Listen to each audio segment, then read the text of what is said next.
Hey there, Conncast here. Like many people on the alternative right wing that were born in the Anglosphere, I started off leaning really libertarian. This is almost a default for alt-right guys in the US and to a certain percentage in the UK, Australia, and Canada.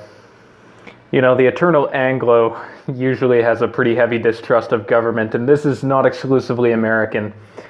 Even before 1776, there was the English Civil War, the Magna Carta, and several other historical events that not only contributed to England's success as a commercial power, but also gave Anglo culture, I was about to say cancer, a certain aversion to control, especially commercial.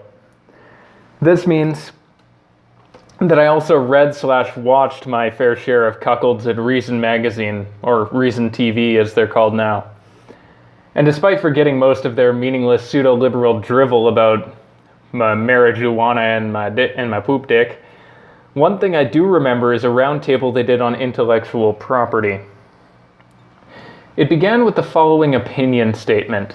Somebody asked what the libertarian position on intellectual property was, in their opinion, and the first man, of course a pasty white guy in glasses with spaghetti arms, said, "Well, for starters, good job creating a term that nobody can disagree with." And that to me truly hit home on the issue. Everyone agrees that creators should be given some protection, at least for a small time. But the question is how much and for how long. As somebody who has negotiated distribution agreements, having an edge is important for a small guy to establish himself, lest somebody throws so much money at the same idea that it blows you out of the water before you can get your footing.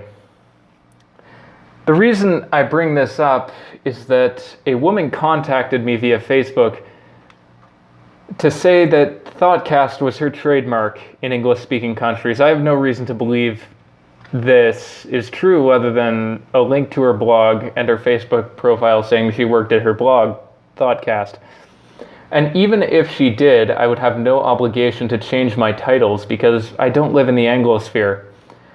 But she did act very civil when I asked her to help find a new title, which I both respect and appreciate. If she was that bad, she would have just gotten angry, and that probably would have told me that she didn't own the trademark. So I assuaged her request. This is both an update and an IdeaCast. Personally, I think that intellectual property has gone way too far in recent years in the developed world, usually lasting longer than the creator's lifetime and being transferred usually to companies that either inherit or later acquire them. This is evident with mega corporations such as Disney and Warner Brothers, but at the same time, we have to realize that without protections, individuals are pretty much barred from innovation unless they're working for one of those mega corporations doing exactly that. Please leave your opinions in the comments. I'd like to hear them, and make sure that you subscribe and follow my social media. Thanks for tuning in.